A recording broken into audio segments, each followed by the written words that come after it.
Did you see? Yeah. Did you see that one video I did with Donna? Did you see that one? Donna. No.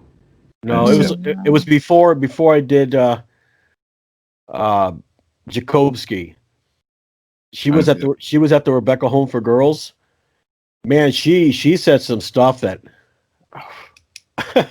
Oh wait, is she the lady that was from the 1970s? I did listen to that one. I do remember that one. Yes, I do remember that. Everything that I thought had happened there, it happened. I mean, don't drink, don't smoke, don't fornicate, none of that stuff. But yet behind closed doors, these staff members are drinking and smoking and doing the same thing. And of course, Lester Roloff, boy, did I put my foot in my mouth on that one, because I always thought that he was, a man of integrity. Not so much, I don't believe in the godly thing, but, a man of integrity, believed what he preached. But it turns out he had an illegitimate child somewhere. He was cheating on his wife. So it's like, oh, my goodness. So, yeah. She was there. So, it was quite interesting. That's crazy. Yeah, I know. But, we can, we could carry this as long as you want to, or as short as you want to. Just, something to kind of put out there, because a lot of these people that I interview are not kind of talking about their state of mind. You know what I mean? They talk about what life was like there and that kind of stuff. But I think you kind of touched on it, Amanda, a little bit on yours. And I sure wish that I'd gotten you on video, because, it was my video. Remember, my video took a shit on my camera. Yeah. So, it sucks. But maybe one of these days we can do something again and have you on video. But it's always nice. It's nicer on video because you can actually see the person. Yeah. You see the reactions, body language, and everything. Yeah. I mean, I can tell you my experience. Like I said, I never went to these homes, but I did go to the school that was behind one of the homes, the Rebecca home. And I don't remember a lot of things, but when I would go there, it'd be like, if I'm at home doing my own thing, I was happy. I was a happy kid, But when I got there, it's like getting on the bus to drive there. You just dread it. You're like, oh man, I don't want to go over there. So your mind just changes. Your state of mind changes. You go from happy to depressed. And you're like that the whole time you're there. And of course, we couldn't wait to get back on that bus and go home.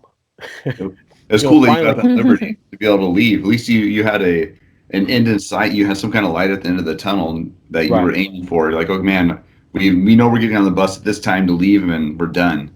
That must have been nice. At least have that. And when I was there, I could see the Rebecca girls, their state of mind. Some of them never smiled. Some of them kind of smiled, and there were some girls that were there that were daughters of some of the staff members there, so they had no problem. They were always smiling. Right. So it just depends on the situation. Well, we're being recorded right now, right? Yeah. But the other stuff I'm going to cut out. Oh, so it was just interesting. I didn't tell you this either, Amanda, yet, but I won't say her name, but one of the staff daughters that I'm still friends with, like all these years later, like she hit me up basically saying like, because I guess a lot of people are reaching out to her, like just bashing her and like just getting on, like saying all these terrible things because of like, because her, her family runs Agape basically. And she was just like, man, she reached out to me because we're friends. She's like, what is going on? Like, what happened? Like, what is going on? I'm like, I told her what's going on and stuff. She's like, I have nothing to do with that. Like, I have nothing to do with that. I'm not even a part of that. Like, this and that. And I was like, and I asked her, I was like, didn't you know? Like, when you were a staff daughter there, didn't you know that your dad was doing all these things and did this and did that? Like, you had to have known. And she's like, no, I had no idea any of that stuff was happening. we were so far removed from the students that we had no idea none of that stuff. So for people to be coming at me right now and like blaming me and like all this stuff, like we didn't know. We're so protected from that. So it was interesting. I was like, oh shoot, like that's you're saying. I have to say, as a staff child, that's a lie because we saw that stuff. Remember the women, when they yelled restrain, had to leave the dining hall? Oh, it's She true. just doesn't want to get involved, and that's totally okay. Like, it's her family. Like, seriously, it's not something that, like, anyone is going to want to do, is, like, go against their family. Like, because you lose everything. You literally lose everything. But no one should be bashing her because from what I've heard, she had it just as bad. Yeah. She didn't have it good at home with her family either. So it's interesting. Yeah. Stockholm syndrome. Right. Stockholm syndrome. Yeah. It's so like this is interesting right now, you know, like right now in this podcast, you have a staff daughter, right? From the boarding school, and then you have one of the students. Like it's weird because it's so different. Like at least being a student, like I thought like the staff kids had it, like you guys had it so good. We were so jealous of you and what you went through and everything like that. And now getting out of it and like hearing Amanda's story and what they really went through and everything, it's like, holy shit, you had it just as bad as us, if not like worse, because the people that were treating us this way at the school, you have to live with them. You're raised by them, and like all this stuff, like you almost had it worse than us, if not. It's pretty fucked up. But because you guys got to leave. Yeah, exactly. Yeah, Every time you guys would leave, like it was like the strangest feeling, because I was just sad knowing that I was going to be there until I was 18. Yeah. And so it was just weird. We had it longer. That's all I can say. It's like we had it and we lived it. Like it was our our whole life. So like breaking the brainwashing, it's pretty hard, especially if you literally like were raised around this and your parents are the ones saying this is what's helpful. Even if you know deep down inside it's not. It's hard to break the brainwashing part of it. Yeah. Do you have any contact with your parents, Amanda? No, I do not. They because they talk a lot of crap about me, actually. So. Okay. Because I know that some, like James was saying, you know, he got to leave, but of course there are some kids that still have relationships with their parents. You know, they still have to see them. You know what I mean? So, but at the same time, there's also kids that don't want to break that mold, like what Amanda did. Like they're not wanting to break that mold. Like they're in like it. That's why I think it's such a huge thing. What, you know, not bragging on you, Amanda, but like what Amanda did, like to have to go against her own family to speak up for what was right and to like go and stand for that and like it's your own family you're going against, you know, and like I think that's where some of these people get stuck where, you know, maybe their family's not doing the right thing, you know, the lawful thing, but yet they don't want to go against their family, you know, because that's blood and they don't want to go against it. So they don't. So it's, you know, when a student starts speaking up against it, you know, they really can easily devalue what we're saying as a student because look, like, oh yeah, you know, James Griffey, like he, you know, was on drugs before he went to Agape. He was doing this before he went to Agape. He was a troubled kid or whatever, you know. But when it's a child of a staff member, you know, like coming out and saying, no, this is wrong. Like to me, that's just so much more impactful than a troubled teen, you know, coming out and saying, hey, this program did me wrong. It's like, well, of course you're going to say that because, you know, they're disciplining you and you were out of line and this and that, you know. So. Yeah. Plus, Amanda's mindset was different because she knew you pretty much knew what was going on, and James, when he was there, if there was anything going on behind the scenes, he didn't know. You know what I mean? So the mindset there is different as well. And when James left, correct me if I'm wrong, but you basically just tried to forget it all. When I left? Yes. Well, when I first left, I was still brainwashed, I guess you call it. Like, I came back to California and tried to live the Agape lifestyle. Avoid rock music, avoid the wrong crowd, get into church, do all these things that they tell you to do. Like, I tried at first, but it Yeah. was just impossible. And I just slowly just started like falling, making the wrong decisions here and there, and ended up like making some really bad choices for quite a few years before I really found my. They don't teach you how to live in the real world. They teach you how to live within their cult. If you're within their cult, you're going to their churches, you're around their people, everything's fine. But the second you step out of that into the real world, it's all shit because they don't teach you how to deal with that. They teach you to fear that, and you're out there experiencing all these things. You don't know what to do with it, and you're making all these bad decisions, and it's and your mind is telling you as you're doing these things, man, I've been taught that this is wrong. I shouldn't be doing this, and I'm doing it. And it's like this constant internal battle that you're going against, and like it took quite a bit of time, and I'm sure I still have some shit in my head that's fucked up, but yeah. Now me being an outsider looking in, after I left that school, Done. I'm done. Right. Yeah. I didn't want to think about it anymore. And I didn't. Same. Until like I said, I think it was in March or something, a girl from the Rebecca home called me up, and that's what started this whole podcast.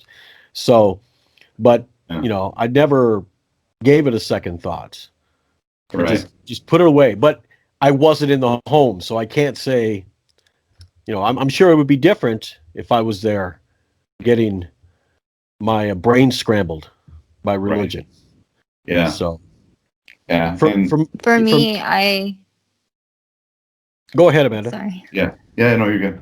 I was just gonna say for me, I just wanted out when I was 18, and when they kicked me out at 17, I didn't go back, and I wanted nothing to do with it. I did try like churches here and there, but it wasn't like I wasn't going religiously or anything like that. I was just done. I didn't want to think about it. I didn't really talk to a lot of Agape guys about it, except like very few Agape guys became like brothers, and they knew my dad because they were horse guys, and so they knew. But I was done. Like I didn't, not until I was, I want to say 22 or 23 after I had my son, and he was already 2 or 3, that I started like fully grasping what happened to me. I just pushed it down with everything I could, like working too hard, partying too hard, just spending money on like whatever, just anything, avoiding it. Like I wanted absolutely nothing to do with my past. So. Yeah, it was after I left, I didn't even go to church. Nothing, just done. I had people that tried to get me to go, but I'm like, no. That school ruined it for me. It ruined religion altogether. Yeah. So, I mean, even to this day, my son just got married 2 years ago, and he married into the Catholic religion because, his soon-to-be or his wife-to-be was Catholic. Mm-hmm. So that's the only reason why he did. My son was never a churchgoer. My daughter wasn't a churchgoer either. But I told him, I said, if you want to go to church, if you think that's right for you, I'm not going to stop you. Right. Right. Yeah. Even when they were teenagers, you can make that choice. If you think that going to church and, serving God or whatever is going to help you, hey, more power to you. I'm not going to my kids. Yeah. That part is totally up to you. Yeah. So it's just I'm just not going to control it. Yeah, right. I mean, there's things you can control, but that's not one of them. Let them have it. Let them figure it out for themselves. As long, I mean, if you start to see something going on with their mental health, basically, where there's, speaking in tongues real loud, or grabbing rattlesnakes, and okay, I think it's time. Okay, you need to stop now. Let's you know. Yeah. But I mean, if they go to church and they have friends and their friends go out and they do things and everything's fine. Hey, I'm all for it. Whatever. I'm not here to bash religion. I'm not here to bash people that go to Yeah. church. Yeah. Right. So. Yeah. That's it.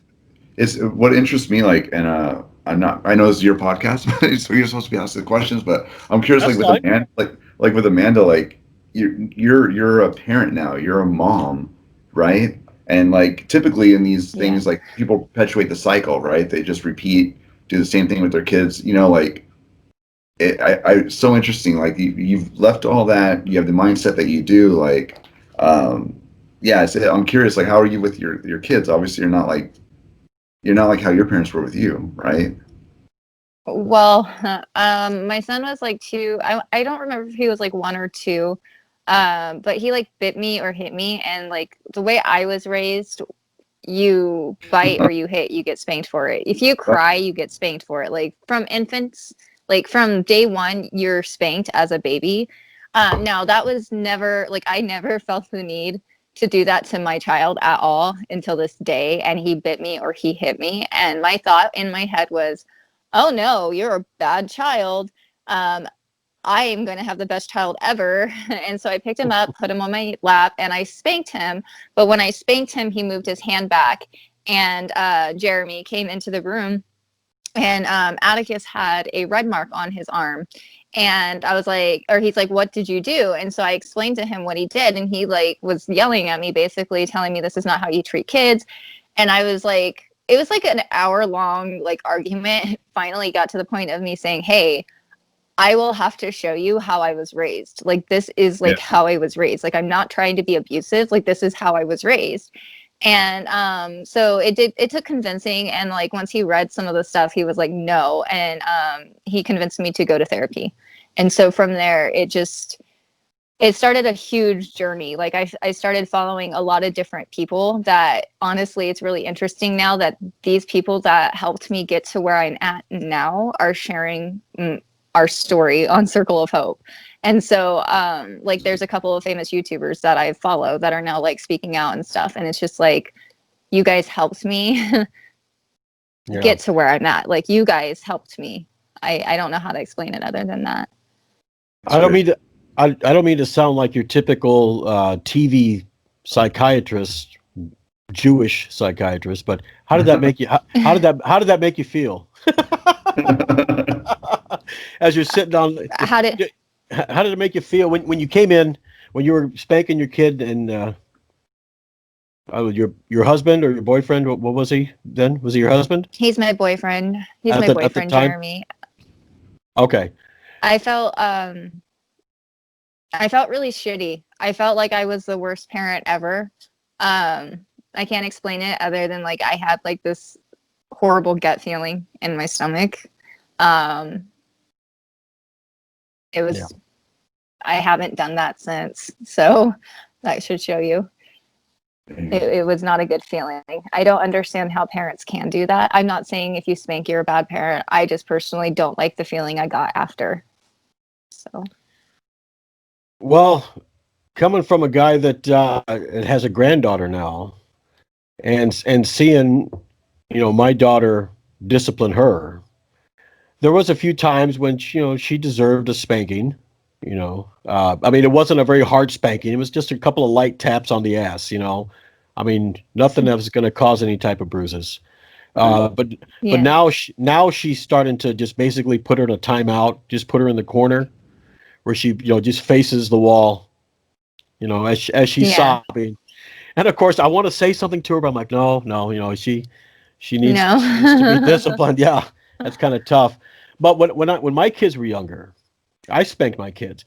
When I was younger, I had it worse because, my dad would whip my ass with anything he could find, a board, a switch off a tree, whatever.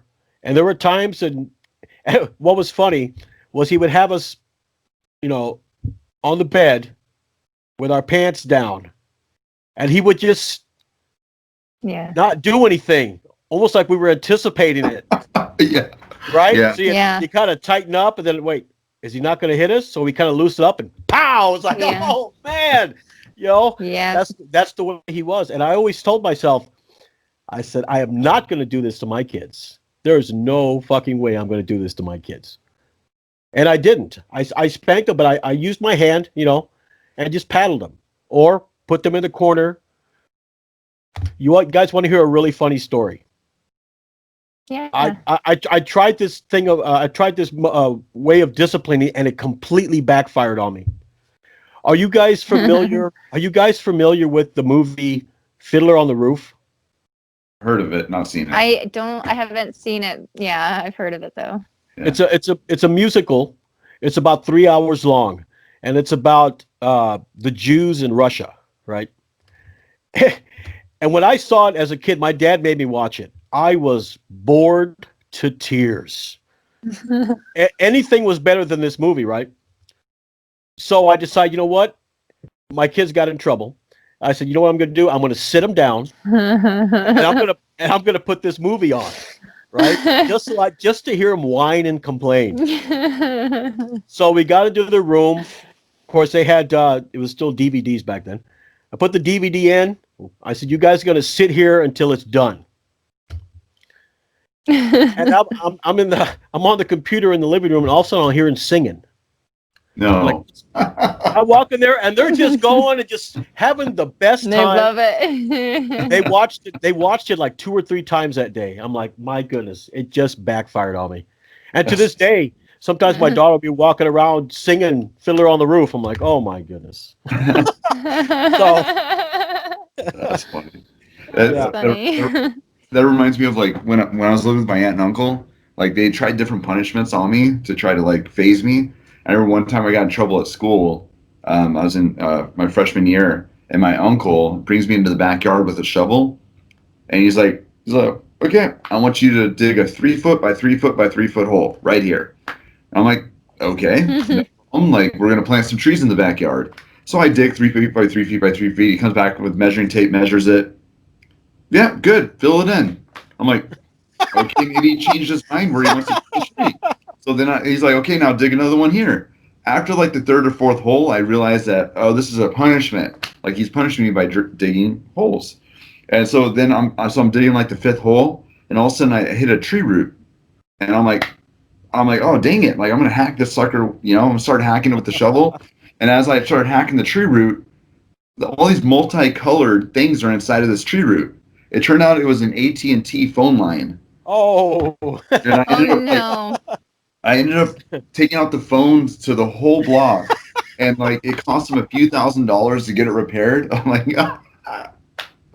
That was a hard lesson learned there. Yeah, but yeah, it's interesting. I don't know. That just interests me. Like all this stuff, like perpetuating the cycle. Like I always think, like if I have kids someday, like how would I treat them? How would I punish them? How would I be? But at the same time, it scares the shit out of me of having kids, because like in my mind, I never want to be the father. Like as much as my dad was not there, right? So I don't want to ever be the father that my dad was.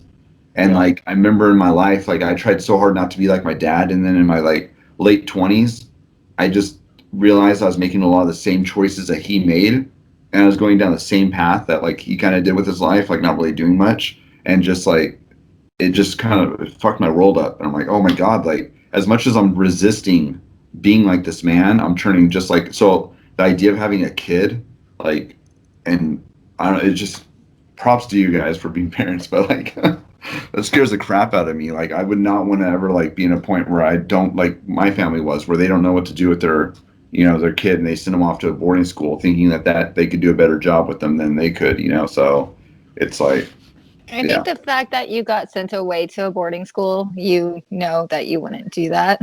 At True. least that's my opinion, because I didn't plan on having kids. It just like randomly happened, like literally like randomly happened. So I don't know how to explain it other than like every day they make me want to be different. I'm not saying I'm the best person ever. I'm just saying it's not easy. I don't know how to explain it. It's still hard because I do feel my parents in me, but they make it easier because I don't see how anyone can do anything like my parents did to kids like my kids are. And all kids are the same, obviously. So like just going to school, like looking at all the kids, it's like, I don't see how anyone can do that. Like, I don't see how people can be like that. And so they make it easier. I do feel my parents a lot in me, but it is easy, or not easy. I don't want to say it's easy because it's not, but there are ways. It's therapy, not easy. A lot of therapy. Yeah. I mean, my dad was a hothead, and sometimes I catch myself, when not now, but back when my kids were small, you just sit there and you just go like that. And you just, okay, hold on. Before you do anything, walk away, take a deep breath, do something. Because there were times when they would do. I mean, one time they did something really, really horrible, and I got them in the room, and I'm like, okay, hold on. I just walked out. I'm like, okay, I'm gonna kill my kids here. Let me just. That's how you feel, and calm down. And then of course, all those thoughts that went, of me, go away. When I was a kid getting my ass whipped, I'm like, right. So it actually, when you think about it, my dad kind of helped me with that because he taught me what not to do. Exactly. And a lot of these parents, they're being influenced, being that they've already been brainwashed by the religion. Now they have their friends at church, the people they hang around with all the time, are saying, no, this is a good place. You should take them there. They're going to learn discipline. They're going to learn about Christ. They're going to be saved. It's going to be great. And they believe it. Yeah. Me, for instance, like I said, once I left, I forgot about religion altogether. If somebody came up to me and said, hey, you should take your kid, to this religious boarding school right here, you ain't gonna, no.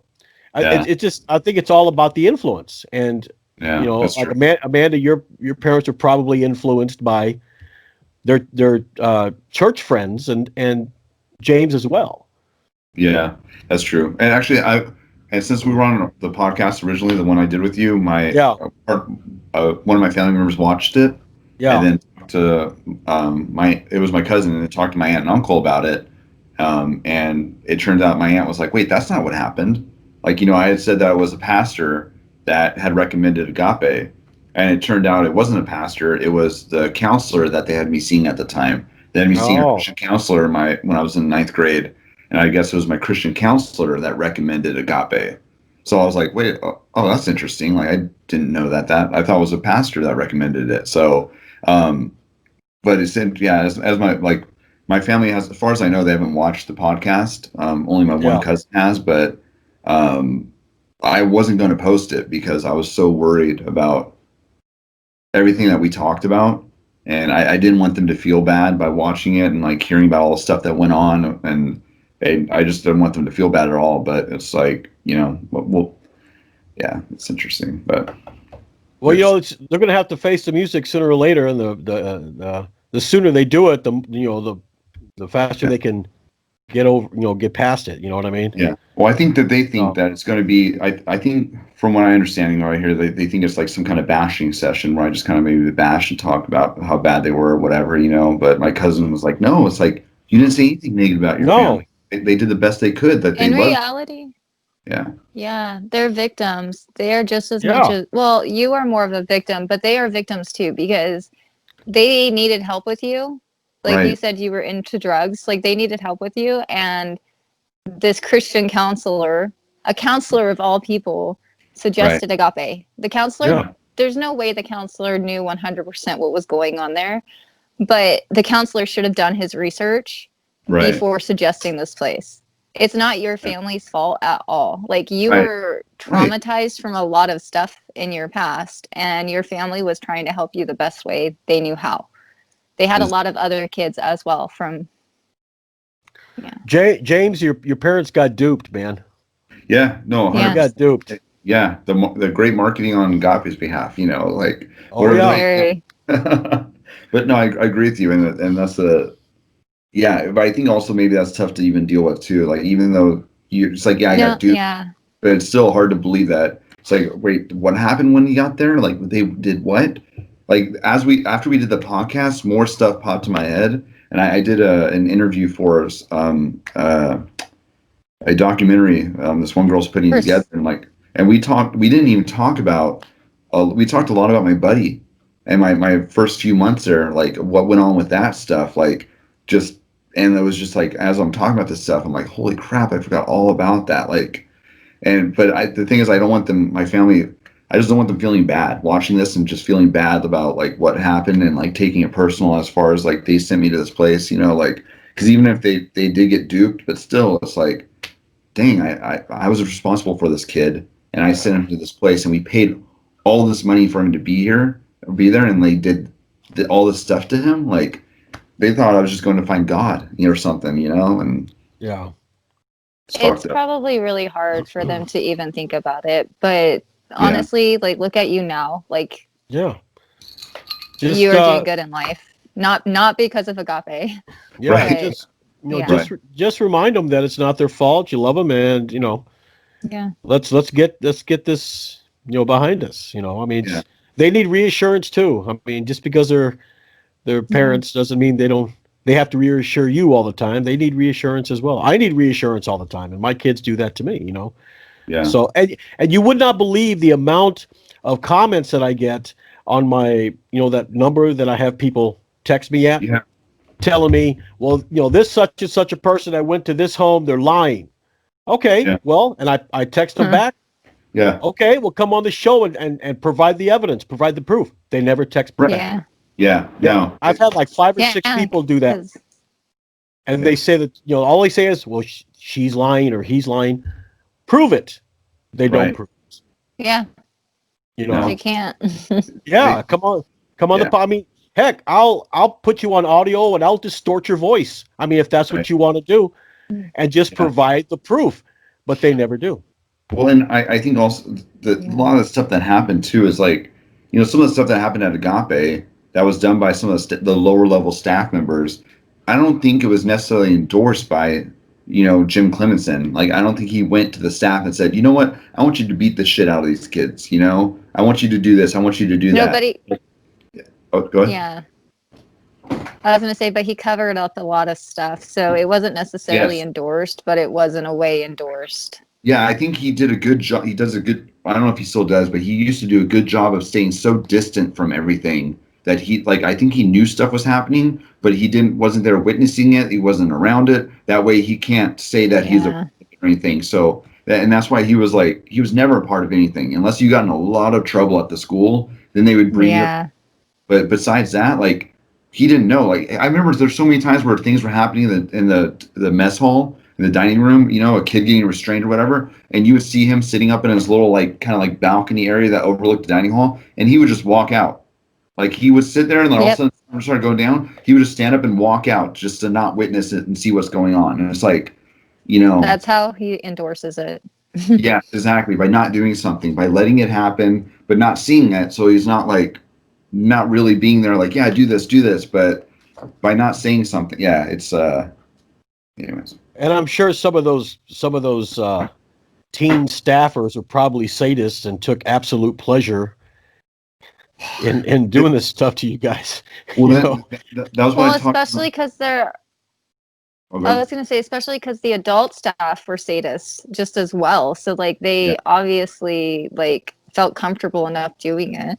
Oh yeah, 100%. They got this sick pleasure out of it, and then also the thing I talked about on that interview was for the documentary was about, like, having a buddy. Right, when you get there, you have someone that's supposed to show you around, but they have complete authority over you.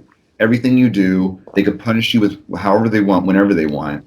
And it's just another kid that is just probably as fucked up as you are, that's only been there for an extra year or two besides you.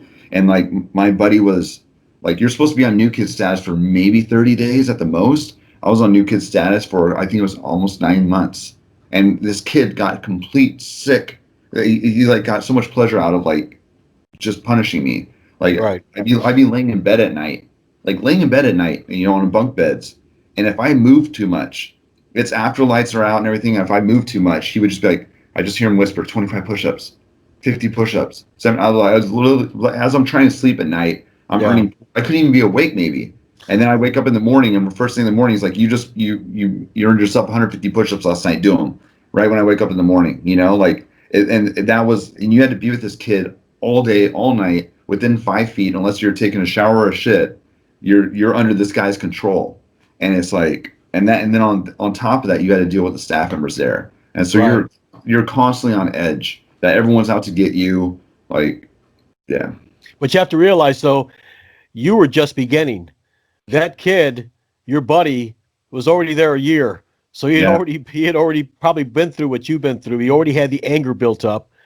So he was going to take it out on somebody. And you just happened to be the person that took it out on. Like, it perpetuates there. Like, they went through it, and it was shit for them, and they hated it. And now, instead of them saying, hey, like, let me make it easy on this new kid, like, let me make it better for him, like, it's so encouraged there, like, to fuck up the person's their world when they get there, and cause them problems, and cause them issues, and cause them turmoil, and get them in trouble. Like, it's encouraged by the staff, by everything, like, they want you to screw up. They want you to get in trouble. They want to punish you.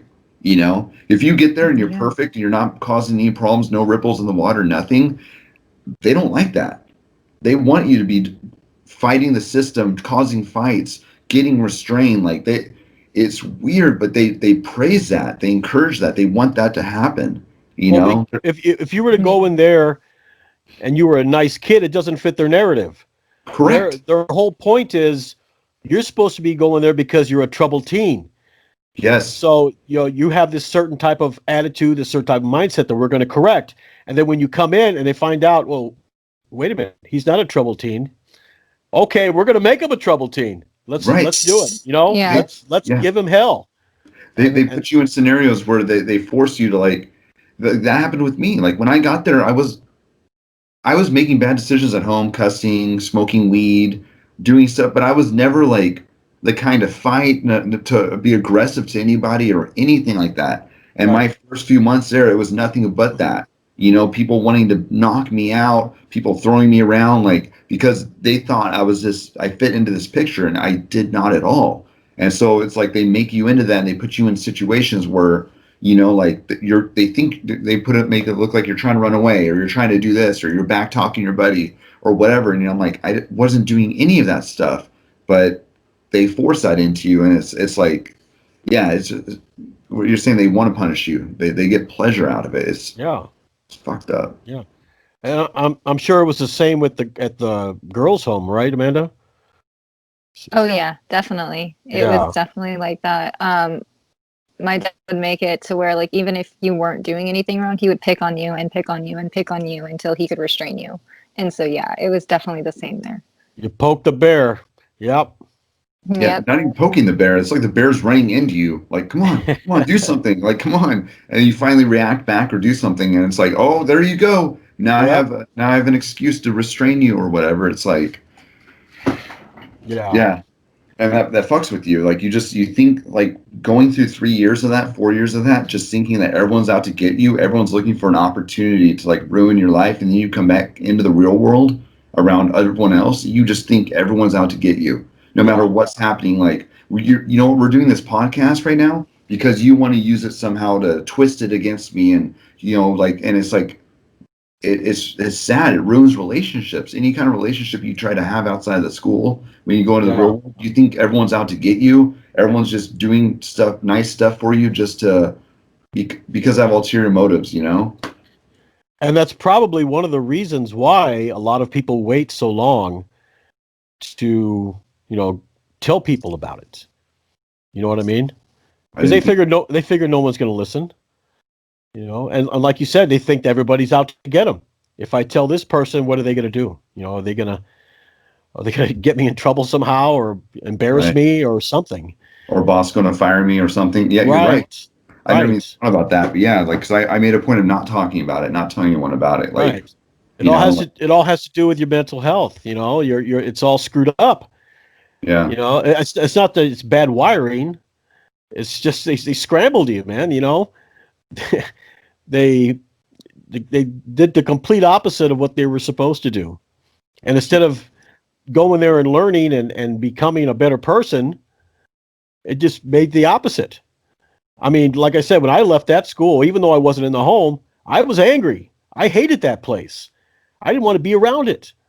And I'm sure it happened with a lot of other people. I mean, the people I've had discussions with, I hate that place. Some people can't even go to church anymore.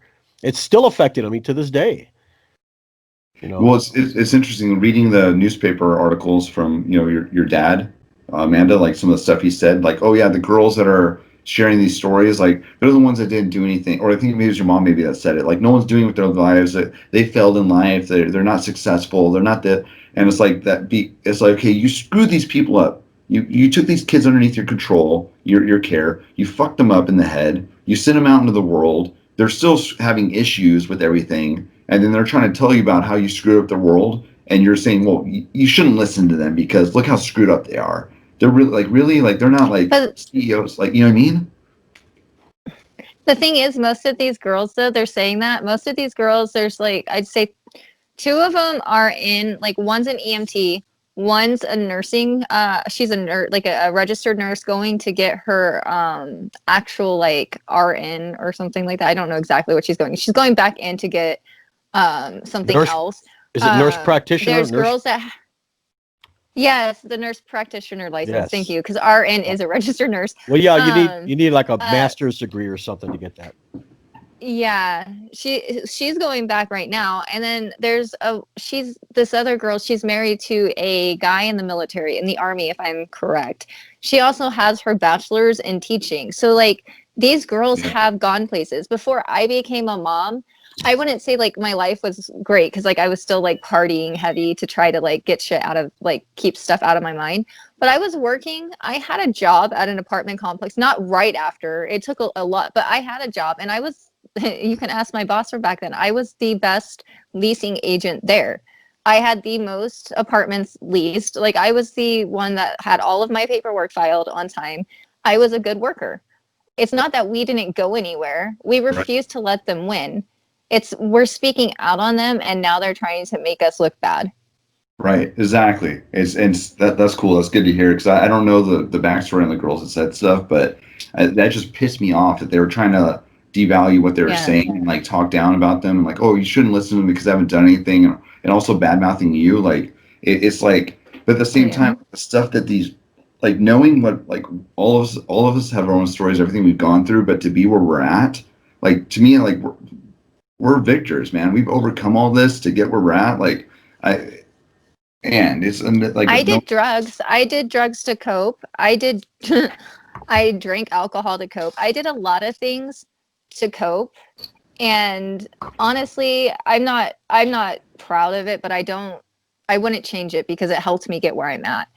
But all of that was because of what they did to us, that I had to do something to survive. If I didn't, I don't know where I would be.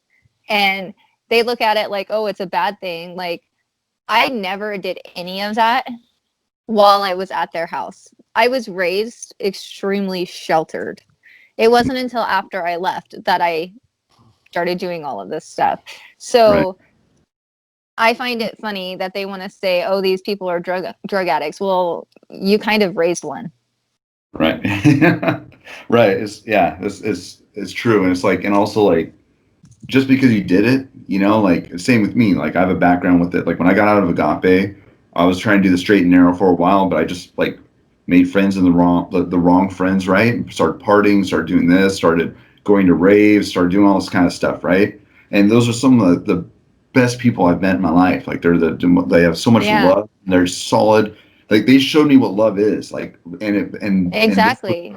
And that was what religion was trying to keep me away from. Agape is trying to keep me away from, was these kind of people. Granted, the drugs, it is what it is, like I did do them, but at the same time, like, the way I attribute the drug use, not condoning it by any means, but I remember like doing drugs, and it really opened my mind up to this whole other side of being where I could be happy. I was like, before I thought I needed God to be happy, right? And then it's like, all of a sudden I was like, wait a second, I can feel love and be happy, like, just in general in life. I don't need church, I don't need religion, I don't need, like, I could just be sitting at home alone and be happy and feel loved. Like, that is unheard of but prior to that, and Well, yeah, the fact that those friends stayed there even after all of that, like they're still yes, your friends today. At least they're still my friends today. Like I still yeah, talk to them. right, exactly, So yeah, like, and yeah, it's not like in a religion where you leave the religion, you're shunned. Like what you left yeah, God, left this, like you can't don't talk to them anymore. Let them go. Like they're not one of us. Like with our friends, even Yeah. after all the drugs and the partying and everything. We've all gone our separate ways, but we still will be there for each other in a heartbeat. No judgment, nothing but love. We've all made different choices in life, but and to me, like I know this is supposed to be about mental health, like that has helped me out so much in life. My friends have been like my family's great yeah. too, don't get me wrong, but yeah, my friends have been what's carried me through a lot of my hard times and like low moments, and really I attribute a lot to where I'm at is because of friends. Like my job that I have is because of a friend. He got me in there, yeah. It seems like a lot of these churches, and I'll give an example in a second, are starting to conform more to the world now. If you know what I mean. I mean, it used to be back in the day, in the 80s and 90s, no rock music, no pants. Mhm. Girls couldn't wear pants, guys couldn't have long hair, that kind of garbage. And now, like for example, the People's Baptist Church, the school I went to, the church there, where the Rebecca home was, it was always Yeah. blouses, dresses for the girls had to be a certain length, had to be Right. past your knee. You know, guys couldn't have long hair; they had to have the short military haircuts. Anyway, I went on their Facebook a couple of days ago, and there's a big group picture. Right, the girls are wearing pants. One of them is wearing a dress that looks like a mini skirt. Mm-hmm. One guy's got really long hair.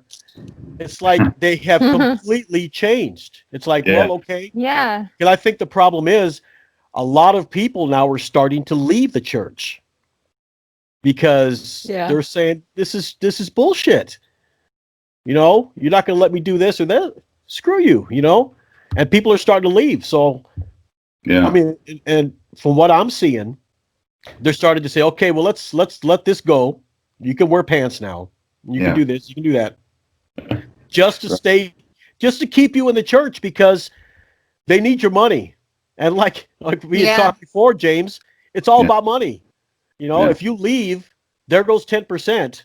Right. And then that pastor has to go get a job. A real job. Yeah. Yeah. Yeah, Right. they don't have to lie to you for a living anymore. Yeah. That's true. So, but I've noticed that they're starting to get lax now. They're starting to let things go. It's not like Yeah. it used to be. That's crazy. So, Yeah. yeah. It's interesting. But still, it's yeah. It's still the same Well, shit, yeah, bro. it's still the same message, you Yeah. know. Yeah. So it just it surprises me that with the internet as big as it is and as much information that's out there, people are still going to church and believe in these people. Right. It's It boggles my mind how you have all this information, but you'd rather yeah. shun all that and believe this. You Yeah, know, but I mean people are going to want because like what I've come to agree with is that they get something out of it, right? It does something for them. Granted, yeah, they're paying the church and the money and all that stuff, but it does something for them. Like they're getting community out of it. They're getting something out of it. So they're going to get that that spiritual connection, that feeling like, and more like I've learned just more power to them. Like if some my best friend wants to all of a sudden become religious and he's saved by Jesus and going to church, good for you, man. Like go for it. I'll support you. I won't go to church with you, but like good for you, yeah, man. Go have at it, But that but um that's good. But on the other hand, with Amanda's story, don't bash them. Somebody that doesn't want to go. You know what I mean? right. Yeah, You go, exactly. you do Yeah. your own thing. We don't give two shits if you go to church or not. You just leave us alone. And it Right. seems like they don't want to. They're Yeah. constantly hounding you and hounding you. These Someone people on won't, a they won't stop. Anyway, sorry. YouTube comment the other day was all like, "Oh, why are you to?" Because it's the Preacher Boy podcast. He like interviewed me, and this guy jumped down his throat. Was like, "Why are you interviewing someone with tattoos?" Something along the lines of like, I'm a Christian or something. And I was like, excuse me, I'm not a Christian. I was like, I believe my body is my own. And he's like, yeah, I know you're not a Christian, you heathen, and blah, blah, blah. And I thought that was so funny. I was like, why are you jumping down my throat? Because I have tattoos. Like, you're a horrible person, like coming here for like no reason, jumping down my throat. Like, and then he's all like trying to witness to me. I was like, what makes you think I would want to even witness? Like, I told him, I was like, I'd rather be in hell than go to a heaven with you. Like, what makes you think that I would be willing to accept your Jesus after you just started jumping down my throat, calling me names and shit? Right, judging you, right? Like It was horrible. Reverse the roles. If you watched a video of him just chatting, like you would probably not in your mind think once to judge him on his appearance. But reverse the roles. Now he's I don't give a shit. He's looking at your appearance and he's like, oh, you know what? You got tattoos? Like really? Like, and that's another thing too. Like, you don't know what that does to somebody. Like, thank God you're strong and like it doesn't affect you. But like, imagine someone has some like serious issues with some stuff, and all of a sudden someone starts bashing you and coming at you with stuff. Like, you don't know what that's going to do to their personality, their self-esteem, their whatever. And that's a religious way of approaching somebody. Like, well, it's not just happening with people outside the church that have, they've been there and left. It's happening internally also. They're eating their own. And I take absolute pleasure in watching these idiots on YouTube, these Christians. If you want to know what's wrong with the First Baptist Church, go to the Second Baptist Church. They're going to tell you exactly what's wrong. So you get this one guy makes a video about a certain book of the Bible or what verse, and then you get another guy saying, this guy's an idiot. He has no idea what he's talking about. This is what it means. Right. And then those two start going at it, and you just sit back and go, yeah, guys. Yeah, keep going. They're eating their own now as well. Yeah. Oh, it was like that at Agape, the staff, like within the staff. Agape had its own church, but it wasn't like outsiders came in. But the staff would bicker and like talk behind each other's back about who was a better Christian in a way. Because like there was this one staff lady who was rumored to be having sex with the students, but she would always wear skirts that were like just at knee level, and everyone would talk so much crap about her. And then the like granddaughters would come to church with like highlighted stripper heels, and like no one would even bat an eye. So it was like, I don't know. It's just, it's always been like people within the church are the most toxic people that you can ever meet. Like, I don't know what it is other than they're trying to prove who is godlier by like gossiping behind each other's back to make everyone else think that the other person is a horrible person. Sure. Have you ever heard the old saying, the preacher's daughter is the worst? Yeah, that's the absolute truth. Because they let them get away with anything. Yeah, Yeah. I mean, or they beat them so bad or keep them locked up that they just want to like explore the world in different ways. Like me. me personally, I don't think church makes you a better person. It makes you a worse person. No, right? I feel the same. Yeah, because everything that's going on in the world, like you said, gossiping, fucking each other, all this other stuff is happening in the church, but nobody's talking about it. It's like adults with teenagers. It's not nothing, and it's adults convincing teenagers that this is God's will. Like Jack Scopp, this guy was idolized by Agape. Agape used to send their boys to Hyles-Anderson College. Like, he was a god. And then come to find out, he was like telling people that this is God's will, or telling a 17-year-old girl that this was God's will to do this with her. And that's honestly the most disgusting thing that anyone can ever like. Yeah. Holy crap. Did he get taken down finally from like what happened? He's in jail. He's in jail. Oh, he's in jail. He's trying to get out of jail. The church didn't protect well, no, but there's other stuff that went down within the church that they're just now getting sued for that has been protected. Like Dave Hyles, Jack Hyles' son is being sued for sexual allegations as well, which it has to, like, honestly, I believe the person. Yeah. So That's He's gonna go to prison and give up the old booty hole. That's how it's gonna go. yeah. So Right. Right. He did what he did. He deserves. They're gonna put him in that cell. Hopefully, they get some big bald guy with a hairy back. Come here, come here, boy, come here. I'm gonna show you what you do to kids. But see, that's the thing is, like, even with all that happening, like, that doesn't, the sad thing is that doesn't deter people, you know? Like, it's like, I remember being there, and, like, when someone would make a mistake at Agape or within the church, whatever, it was just like, oh, you know, let's pray for them, or let's this. You're like, it wasn't a bad, but then someone outside the church would do the same thing, and it was just completely shunned and talk crap on and everything. But then someone in the church, like the pastor, would do something or whatever, the same thing. It's like, oh, let's pray for him. You know, the devil, he made a bad decision. And it's like, it's nowhere, the level of severity is nowhere near the same, you know? Yeah, he backslid. That's what they call it. Yes, that's right. I've heard that forever. Because according to, well, I don't know what it is with the other faiths, but the Baptist religion, it's a once saved, always saved. Once you accept Jesus, you're golden. Yeah. You may fuck up every now and then, but just even if you rape a child or something, God's going to forgive you. Just get back on the path and keep going. That's how they do it. And I can't tell you. And they cover each other. You know, they cover their own. They don't want it public. Yeah. It's all internal. It's all internal. Yeah. What were you saying, Amanda?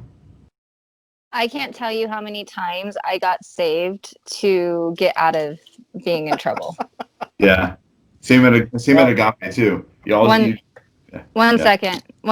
Sorry, guys. It's all right.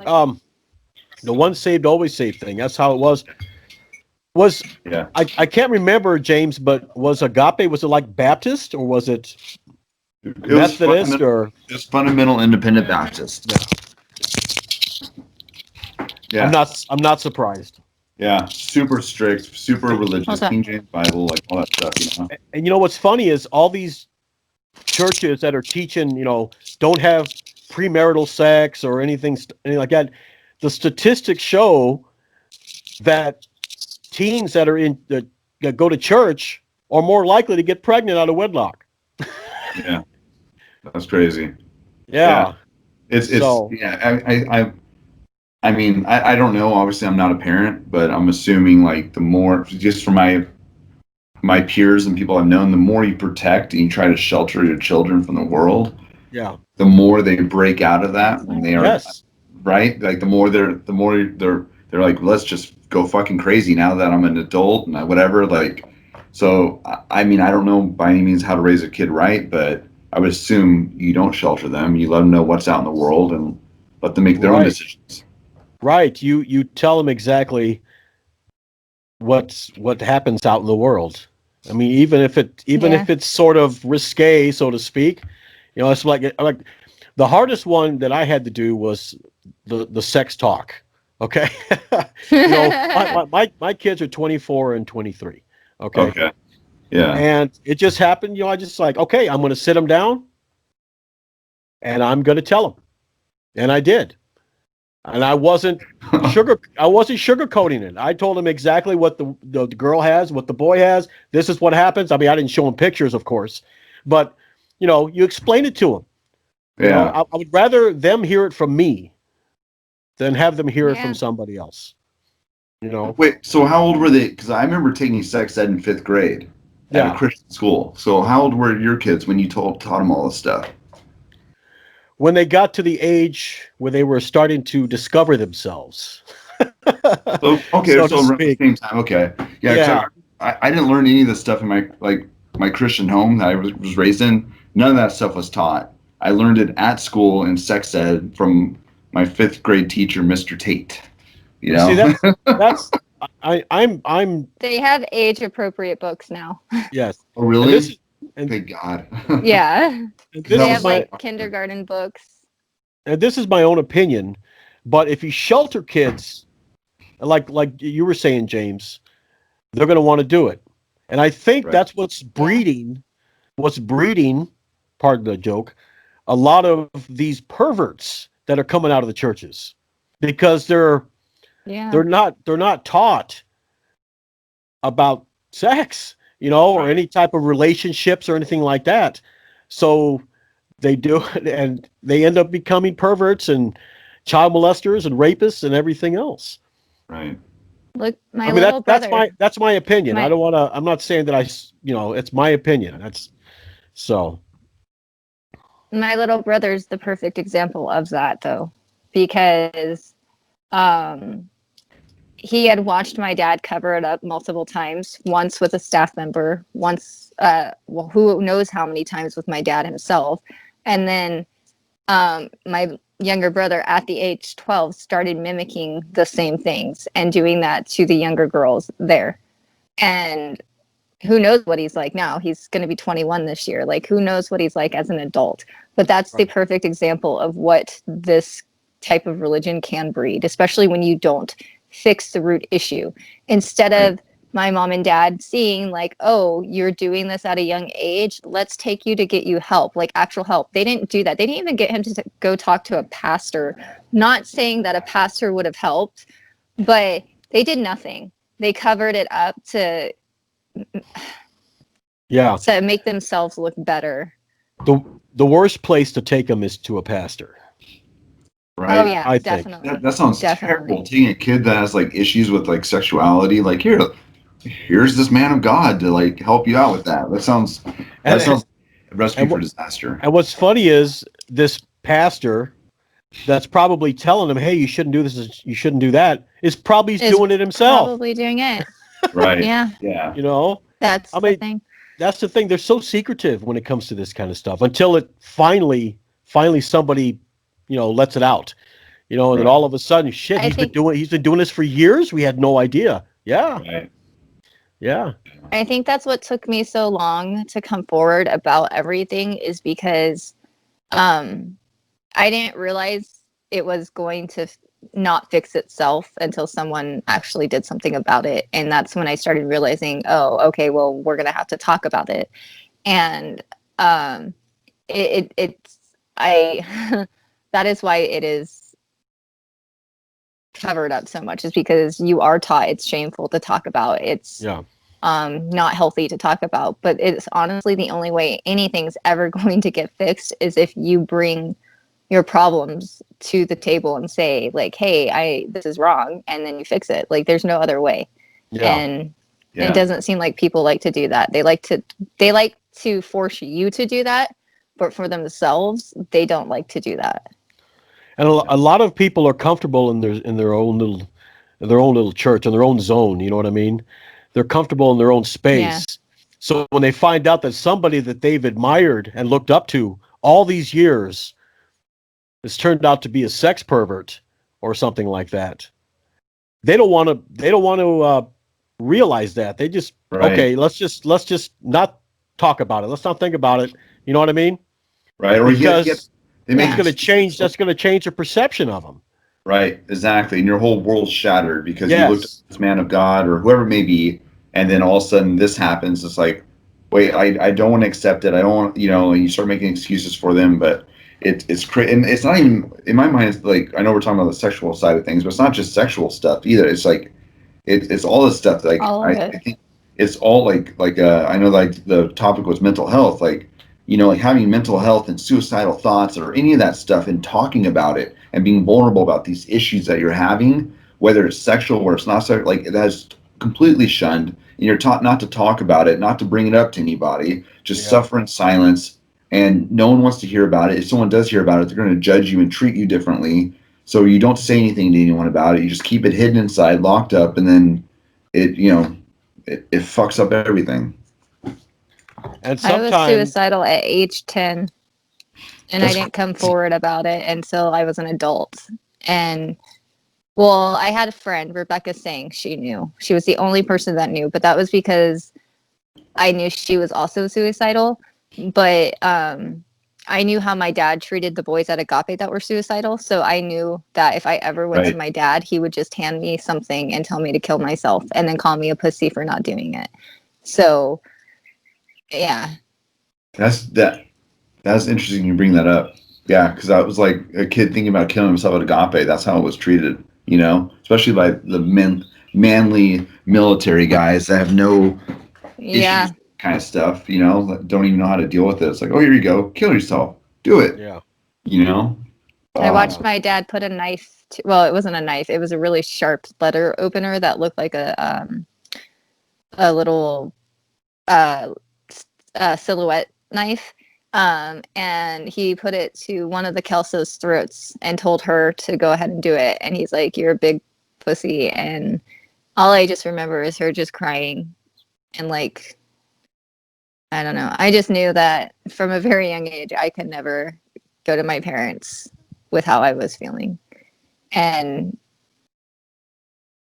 I don't know. I couldn't imagine having that done by someone that wasn't a family member. Like your parents are sending you away to a boarding school to get help for your suicidal thoughts, Yeah. and this is how they're treating it. yeah, Like, yeah, it's gnarly. Yeah, because I mean, if you're at Agape and you say, hey, I'm going to kill myself, or whatever, like fuck this place, I'm going to kill myself. Like, oh my gosh, like you were put on suicide status, you're put in a bathrobe, you're wearing your underwear with the bathrobe over top, and then shoes that were too big for your feet with no tongues in them. You're given plastic utensils to eat with. I think they even gave you a special diet as well. You had to shower. That's another thing. You had to shower with a staff member watching to make sure that you didn't kill yourself in the shower. You weren't allowed to shower because that curtains there. You normally got privacy, so you couldn't do that. So like, it wasn't like there was no help. There's like, hey, I'm having suicidal thoughts. There's no help. It was just like, let's just make sure he doesn't kill himself. That's all they cared about, And they humiliated you through the process. Let's make sure that they don't kill themselves here.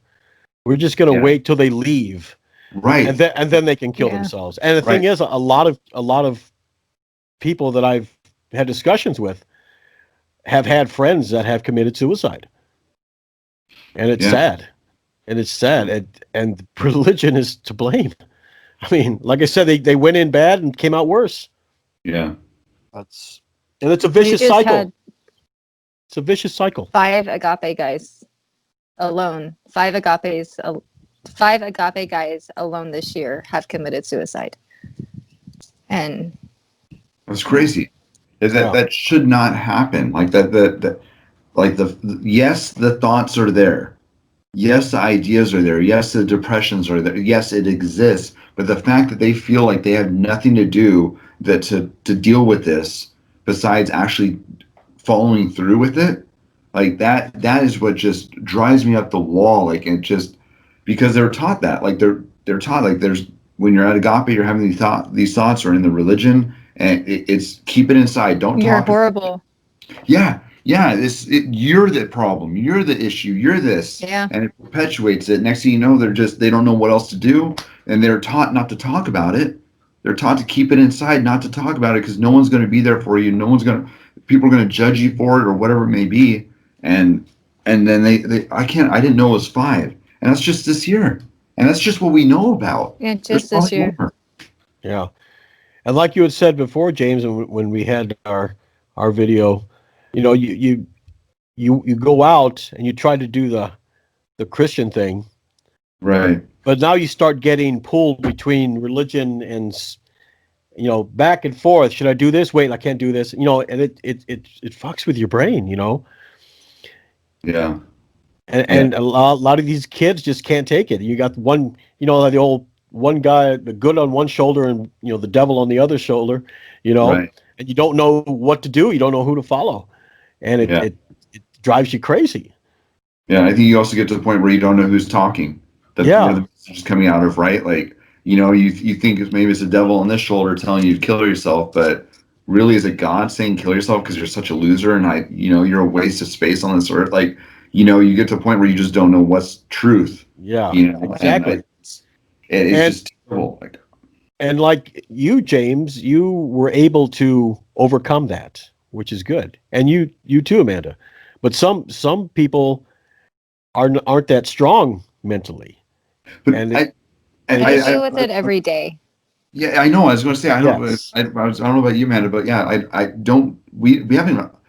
I haven't overcome it. it still pops in my head. No. I still have the thoughts, ideas, the depression, like it's still there. Well, It's not you're strong enough. You're strong enough to deal with it.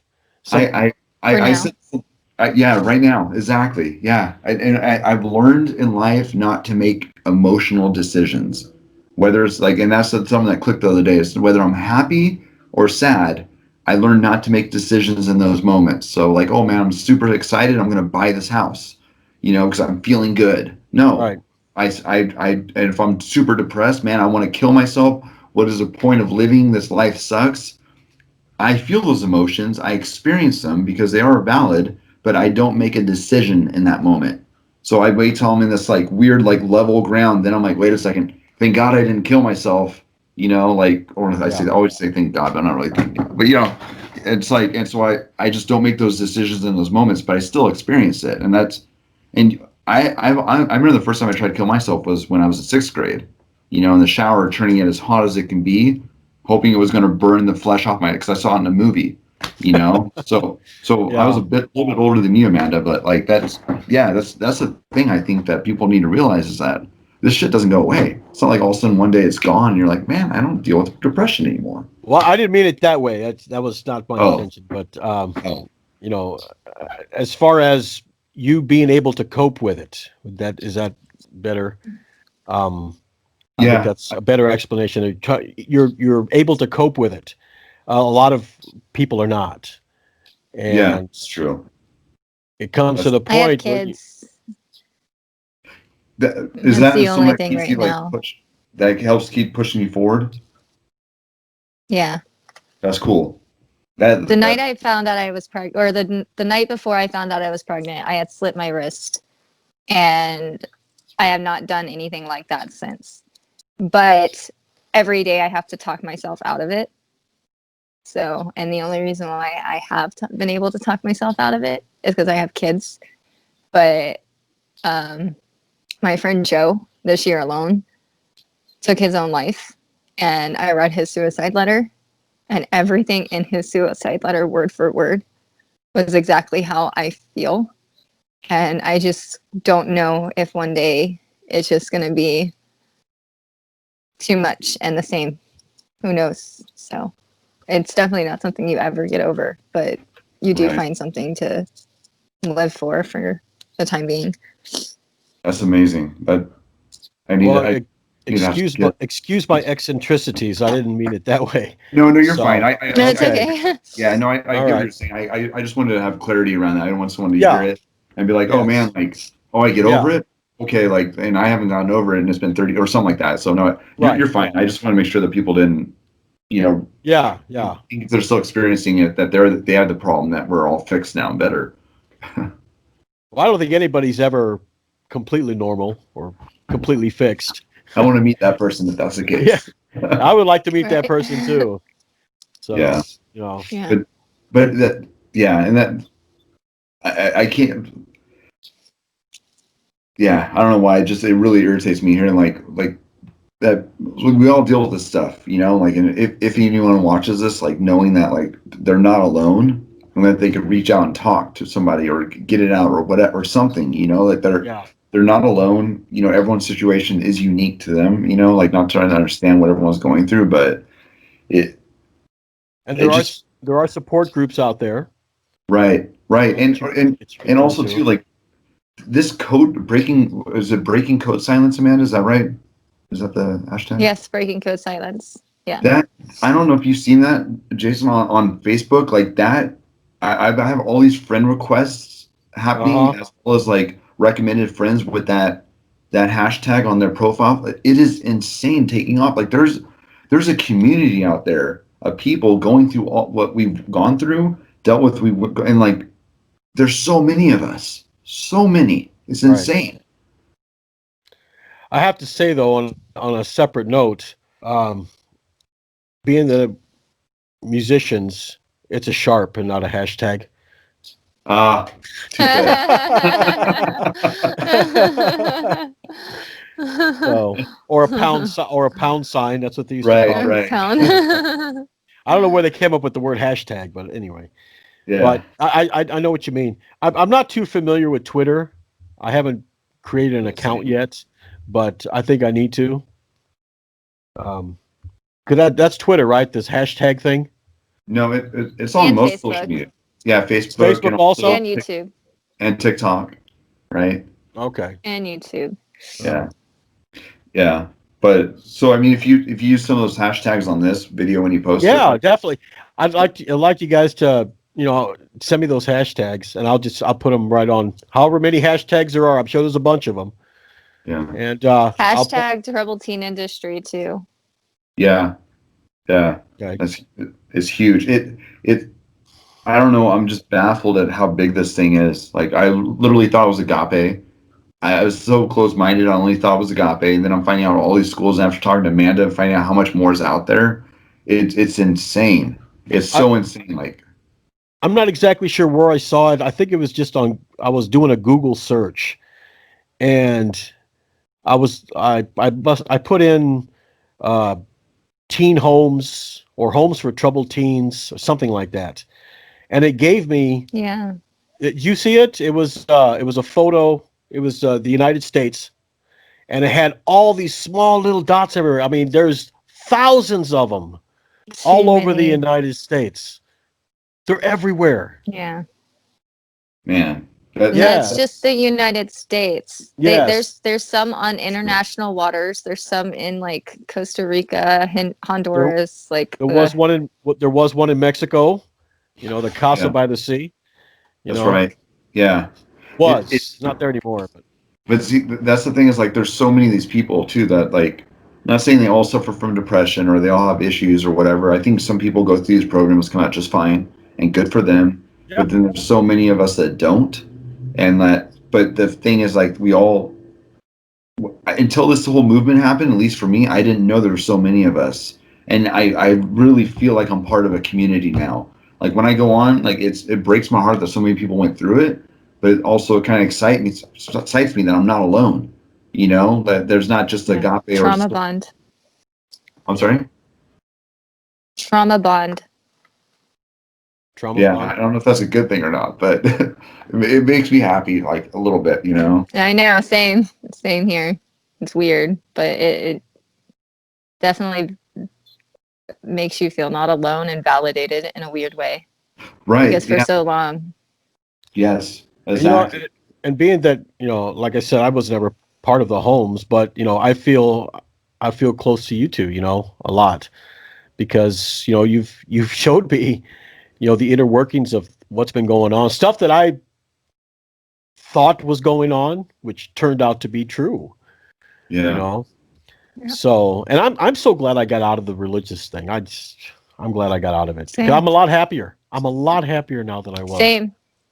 Yeah. I was more depressed and suicidal when I was reading the Bible every day. Exactly. Yeah. Yeah. Yeah. So it's almost like because I couldn't find what everyone else was finding, and so it made me feel a lot less like worthy of something. And so I just didn't like memorizing verses. I hated that. That was boring and hard. Oh, I hated it. I mean, I could fill my brain up with something else useless other than verses. Not those. So, it's really funny because I've forgotten a lot of the verses. Like I can remember, I don't even think I can remember all, but Matthew, Mark, Luke, John, Acts, letters, Romans, 1st and 2nd Corinthians. I don't even think I can remember all of how order it is. But I barely remember the Bible verses. I can remember John 3:16. Right. That's about it. Well, but someone else has to mention a verse and say it. Yeah, I like when someone religious would come up to me and start talking about whatever. I'm like, I know the Bible. I used to memorize it really every we had to memorize 5 verses a week, and I was there for 4 years. So we had I always start off by quoting Genesis, and I just start from the beginning. I was like, in the beginning God created the heavens and the earth was without form and void and dark. And I just started quoting it, and they're just like, oh shit, so you're a believer? I'm like, no, I'm not a believer. I was brainwashed with this stuff, and it's stuck in my head 20 something years later, I don't know if you guys had this at the homes, but did you ever have what was called a life verse? I don't know what that is. Oh yes, a life but verse. I don't remember what my life verse was. In Rebecca at the Rebecca home, when they would go before the church, the girls would give their testimony. It's always the same cookie cutter testimony. Yes. I was into drugs, and then God saved me, and I'm a better person, whatever. And then at the very end, they would say, "And my life verse is," and they would always quote the same verses. Either it was Philippians 4:13, "I can do all things through Christ, which strengthens me," or something like that. I've always wondered what would have been like, and I'm being kind of funny here, if someone was to say, "And my life verse is, he spilled his seed on the ground," and start all the nasty stuff that Right. I don't know if was this when you were at Agape, were you guys allowed to even read Songs of Solomon? Yeah. Oh, yeah, yes. yeah. I was gonna say, because I remember the guys, like, because when my brother got put into when my brother got put into Agape, he told me that was the chapter all the guys would read, was Songs of Solomon, and it was because it was like that was like your sex ed. Yes. Yes. Yeah. What's funny is like like I said, when they would give their testimonies, they would sing and all this other stuff too. And there'd be times when Lester Roloff would just out of the blue, everybody's quiet. He's preaching, and then he'll stop and he'll turn around and go, Psalm 121. And the girls just like robots. Psalm 121. Blah, blah, blah, blah, blah. It's like, wow. It's ridiculous. Yeah. So I remember like they used to do a thing at Agape. I forget which psalm it was, but guys would memorize a psalm, and it was so long. I forget how long it was, but it was so long, and they had to remember. I think it's Psalm 119. I think is what it was. I think actually that sounds right, and it was like so long. Thing is so long, but they memorized it, and if they memorized the whole thing and could stand up and recite it in front of everybody, they would get like a burger or something like that. I forget what the hell it was, but steak. Yeah. Yeah, steak or something. I don't know what, but I think it was a Sunday's burger and a shake. That's right, Sundays. Yep. Yeah. Man, that's a trip. But good times. Yes. Yes. The Kool-Aid was definitely getting passed around. Yeah. So. Yeah. I mean, is there anything else you want us to touch on, or you think that? No, I think I've anchored myself a little bit here talking about these guys, these people. It upsets me. It really upsets me. Yeah. How they could do one thing and then behind your back they're doing something else, and then to tell you and look at you straight in the face and say you're doing wrong while they're doing the same thing. Talk about the definition of hypocrisy. That's what it is. Yeah. It's the true definition. Hypocrisy, just put religion in the dictionary. Because that's right next to it. Right next to it. Mm-hmm. Some of the biggest perverts I've ever seen or read about have come out of the churches. Yeah. But I think that just in general, when you stifle, there's natural human development. When you stifle that, when you try to keep that squashed and stifle, and it's the natural way of being, you're gonna cause problems. There's gonna be issues. There's gonna be emotional, mental, sexual issues when you try to stifle this stuff from its natural occurrence. It's gonna cause problems, in my opinion. Yeah. But maybe one of these days they'll shut them down permanently. Yeah. And until then, whoever calls and wants to come on, I'm not going to stop them. Yeah. Sure. Yeah. Get the word out there. Get as many people to spread the word. And I've noticed, a thing with you, James. When you were talking about Agape, and then of course Jared was talking. His view was a little bit different than yours. I noticed that. Yeah. So for me, just being the listener, you were a few pieces of that puzzle, and now Jared is more pieces of the puzzle. You know what I mean? And it's all starting to come together now.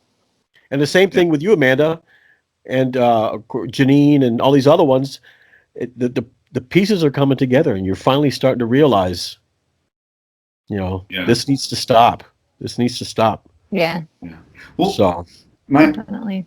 My thing is like, and on that note too, like, because I thought about this after our podcast, and I'm like, do I want Agape to get shut down? Is that something that I would be like have a goal? It's like shutting Agape down, Because if I also thought about, what if I didn't go to Agape? My life, if my family didn't send me to Agape, what was my life like? Where was it heading? And I mean, I needed help. Like the way my life was going at that time, I needed help. Like I was like making bad decisions, and I ended up. I don't know if I told you this, but after I got back from Agape, it had been a few years after I got back. I was at Walmart and I ran into my best friend that I had before I went to Agape. I was in the checkout line. I hadn't seen him since I was 15 years old, and like we're sitting in the checkout line, and all of a sudden I turn around and there he is. He had a bunch of tattoos, so he's obviously a hoodlum and a degenerate because of the tattoos. Anyone with tattoos is like that. Just kidding. But no, he was like, like a little rough around the edges, whatever. But I was like, holy crap! Like I haven't seen you forever. Yeah. And we go outside and we start talking, and it turns out that like, he's like, so I went to Agape. He went and kept doing what we're doing. Like him and I were selling drugs together. He kept selling drugs. He became like one of the top like meth dealers, and like ended up like getting sent to prison, and like all this stuff that happened. And like, like he's like, what about you? And I told him about what happened with Agape and everything. And he's like, dude, you're so lucky you got sent to that school, man. Like, man, that's awesome. Why? You both got sent to a prison. Right, I know, right? Like, but from his viewpoint, he was like, man, he went to like maximum security prison, and I went to Agape, and I came out, and I'm sitting in a suit and tie, talking to him while he's like, he's on parole, like, can not get a job and stuff. So in his mind, I had it better than him, So initially, I used to think like, oh man, thank God I went to Agape, or I would have ended up like him. But it's like, I don't know, like, it was like, so it's weird. Like I was like, do I want Agape shut down? Or do I want it just like regulated by the state, and not having them abuse kids and force them into religion, and if they're gay or something like that, like totally hating on them and stuff. Like it's like I think there still needs to be something for kids to be able to get the support that they need. Right. Obviously not what Agape was, but something like, because I was like, if all these schools and everything go away, like what are the parents going to do with the kids? That they don't know what to do with them, like. But I don't know what the answer is to that question. But I don't know. I just was thinking, like, if there wasn't an Agape, what would my family have done with me back then? Like, I'm not condoning Agape at all or anything they did, because it was fucking terrible. But I don't know. Like, because I'm thinking also, if I'm a parent, I'm watching all these things, I'm thinking about sending my kid to school like this, and I find out it's terrible. Then I'm like, well, what do I do with my kid? Yeah. Like what? Well, here's the thing. Can I? Did you, when you got out of Agape, did you go back into drugs? 100%. Yeah. I went right in the partying and everything. What did Agape do other than send you, like, it did absolutely nothing other than get you out of the responsibility of your parents. So if you're a parent, I personally feel like you should stick with your kid and fight with your kid. And when I say fight with, like, take them to therapy, go the long haul, because in the end, they're at least not going to be sent away to a lockup reform school being abused. They might still do drugs and as an adult, but hey, like, look at us now. We both went through that, came out and did drugs. Yeah. We're not doing that now, but that's because of our own doing. Like, we had to go through something, our own life experience, to get to where we're at now. Agape, reforms, any reform school had nothing to do with how we are now. That's true. Real quick. If anything, what you just said, that just like kind of like light bulb moment. If anything, it postponed that development. So all that partying and everything I would have maybe done in my teens or whatever, all of a sudden I was doing it in my mid-20s now, and like now, like where I should be in life, if I would have went through that earlier instead of having just like, that's a very interesting point, Amanda. Very interesting. Huh. And being a parent, all you can do is the best you can, because you're not perfect. You're not perfect. No. And the kids are they have minds of their own. And there's times when you can let them make up their own mind, and there's times when you shouldn't. You know what I mean? But sooner or later, I mean, they're always going to be a part of you. Like I said, my kids are in their 20s, and I'm still close to them. You know what I mean? They're still my kids, my babies. You know. Yeah. But you know, I have to, at a certain age, you just got to go. Okay, this is what I've taught you. Out of the nest. You know, if you screw up, well, I'm always here to support you. You know, so. It's just some things they just got to learn on their own. They learn the hard way sometimes, or they learn by example. You know, if they see someone else doing it, exactly. There were times when we'd be, downtown. This was in South Texas when we were there, and you'd see all these drug addicts all over. See, this is what happens. You know, this is what happens, and they're watching this. And you have to teach them. Yeah. Yes. You know, and if it gets to that point where they become drug addicts themselves, well, it's like, I did the best I could. I did the best I could. And you have to be there for them still. And you still have to be there for them.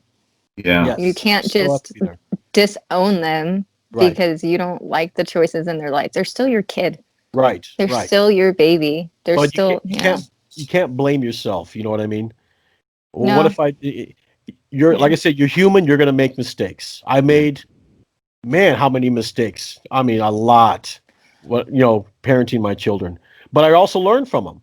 And I think that's where people forget. Like, we're human. Even your kids are human too. You're literally just teaching them to be an adult when they're teenagers, and how you react to them is going to be how they react to anything, because they're around you all the time. And so lead by example, like you said. Like, we're all human. Like, you can't beat it into them. Like at Agape, I think they forgot, or even Circle of Hope, or in my parents, they forgot we were human. Yeah. That's actually really deep what you just said right there. Like, how your parents are, or how you are to your child. Like, that's how they're going to be. Like, it's like, you always talk about, like, you have these voices in your head when you're older, when you do something wrong and you just feel bad about it, or that was the wrong thing to do, whatever. It's not your own voice in your head typically. It's like, it's your parent, and like the way that they chastise you is the way you end up chastising yourself later in life, and feeling guilty or whatever. So and you also use your life experience, to teach your children. Mm-hmm. Some things that I did when I was a child or kid or teenager, then I see my kids doing it. It's like, oh, wait a minute, you shouldn't do that. Well, Dad doesn't know what he's talking about. Oh, yes, I do, because I did it, and it. So you use your life experiences as well to teach your children. Yeah, and they can either take it or they can leave it, but you can't say that you didn't tell them. You know what I mean? As long as you did your best, just do your best. You do your best, exactly, because that's all you can do. That's cool. All you can do is your best. So that's good. All right. I like it. All right, man. Thank you, Amanda, James. All right. This was really good. Thanks for having us. Yeah, thank you. Yeah, I'm excited to see the finished product. That's for sure. And I got this new program. What's it called? Ever. So it comes out in 1080p instead of that choppy Skype. Oh, nice. You notice that on Jared's video? Yeah, it looked really crisp. Yeah. Yeah. So we're gonna do that. Hopefully it looks a lot better. So nice. It only cost me $35, but that's okay. Nice. Oh, wow. That's not bad, actually. No, it's not bad at all.